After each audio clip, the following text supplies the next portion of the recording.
এখানে সাধারণ প্রক্রিয়ায় হাঁস রান্না হবে, তবু হাঁসের কোনো গন্ধ পাওয়া যাবে না। আমাদের দেশে এখন যেসব হাঁস পাওয়া যায় তা চাইনিজ হাইব্রিড। এখানে যে হাঁস নিয়েছি তার নাম পকিং হাঁস। আমার দেখায় প্রথম শীতকাল ছাড়াও জুন মাসেও হাঁসের চামড়ার নিচে কেমন তেল দেখা যাচ্ছে দেখুন। তেলের হাঁস খেতে মজা, তাই হাঁসের মাংসের গায়ে স্কিন রেখেই আমরা হাঁস রান্না করি। এই জন্য হাঁসের মাংসের স্বাদ হয় অসাধারণ আর জুসি। এখানে এই 3 কেজি ওজনের হাঁস ড্রেসিং করার পর 2.5 কেজি হয়েছে। প্রত্যেক হাঁসে লোম থাকে, এই লোমগুলো শিকে গেথে চুলায় পুড়িয়ে পরিষ্কার করে নেব ঠিক এভাবে। আজকে আমি এখানে পকিং হাঁসের মাংস রান্না করব নারিকেল দুধের সাথে। এর জন্য আমি একটা নারিকেল নিয়েছি, এটা ফাটিয়ে নারকেল কুড়িয়ে নিতে হবে। প্রথমে নারিকেল কচলিয়ে নেই, এরপর 1 কাপ পানি আস্তে আস্তে নারিকেলে মিশিয়ে এভাবে দুধ বের করে নেব। আবার আর 1 কাপ পানিতে নারিকেল কচলিয়ে আর 1 কাপ দুধ বের করে নিলাম। এভাবে মোট 3 কাপ নারিকেলের দুধ তৈরি করে নিলাম। 3 কেজি হাঁস মাংসের জন্য একটি ভালো মানের নারিকেলের 3 কাপ দুধ একদম ঠিকঠাক।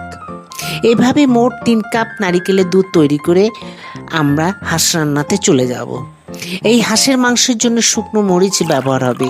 গরম পানিতে মরিচগুলো কিছুক্ষণ ভিজিয়ে রাখলাম। নাজনীনস ক্রিয়েটিভ কিচেনে আপনাদের স্বাগত। এবার চুলায় যাব হাঁস মাংস রান্না করতে।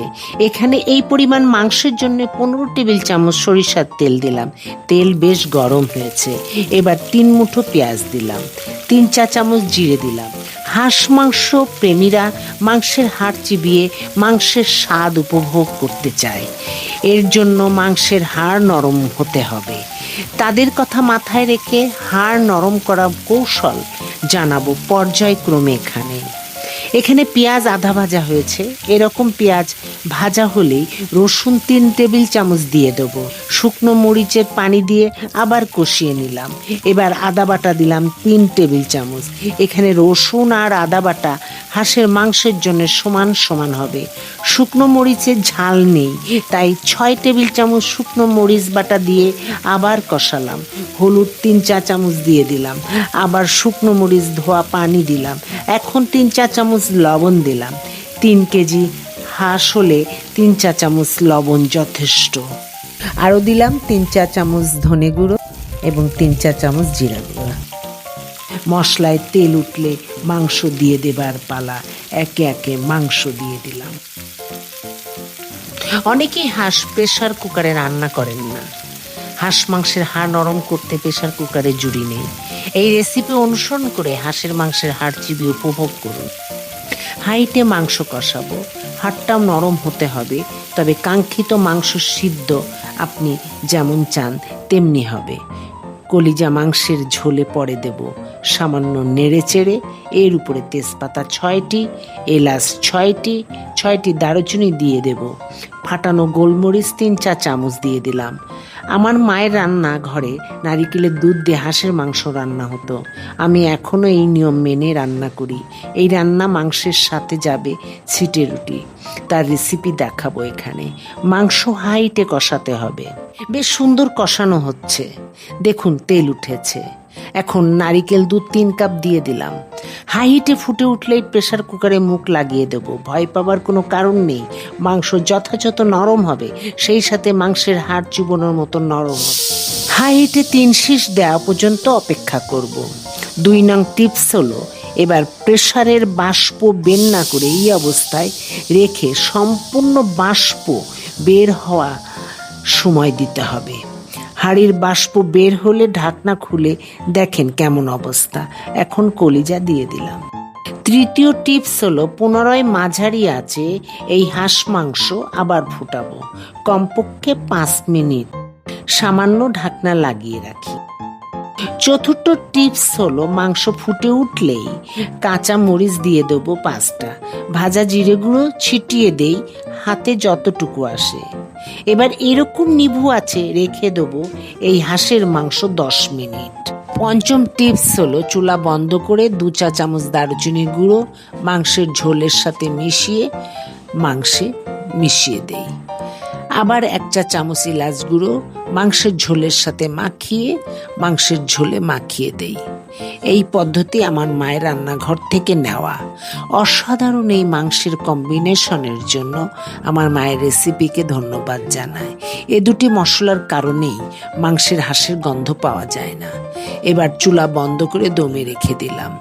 এবার সিটে রুটি বানাতে চলে যাই। সিটে রুটি আমার মায়ের রান্নাঘর থেকে নেওয়া চালের আটার সিটে রুটির রেসিপি। এর জন্য এখানে 3 কাপ ফ্রেশ চালের গুঁড়ো নিলাম। শীতকালে ফ্রেশ চালের আটায় সিটে রুটির স্বাদ হয় মিষ্টি এবং সুস্বাদু। 1 চা চামচ লবণ দিলাম। 3 কাপ চালের আটায় 1 কাপ পানিতে মাখিয়ে নিই এভাবে। আরও 1 কাপ পানি দিয়ে মাখিয়ে ঢাকনা দিয়ে এই অবস্থায় ভিজিয়ে রাখবো 10 মিনিট। মেরিনেট করার কারণে এই সিটে রুটি দীর্ঘ সময় নরম থাকে। 10 মিনিট পরে ফিরে আসলাম। এবার সামান্য পানি দিয়ে এমন তরল করতে হবে। এই রুটি পারিবারিক আর অঞ্চল ভিত্তিক। এই সিটে রুটি আমাদের অভ্যস্ততা। আমরা বিশেষ বিশেষ দিনে এর আয়োজন করি।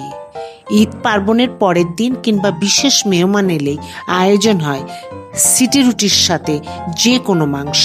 এবার এই রুটি তৈরি করার জন্য ব্রাশ তেল তৈরি করে নেই। এবার বেগুনের বোটা কেটে নেই আর বাটিতে কিছু সরিষার তেল নেই। আপনারা সাদা তেলও ব্যবহার করতে পারেন। হয়ে গেল ব্রাশ তেল। চলে যায় সিটে রুটি ভাজতে। তাওয়া বেশ গরম হয়েছে। এখন এভাবে ছিটিয়ে নেই। এ ধরনের পাত্র নেবেন, তাহলে চুলার বাইরে ছড়িয়ে যাবে না।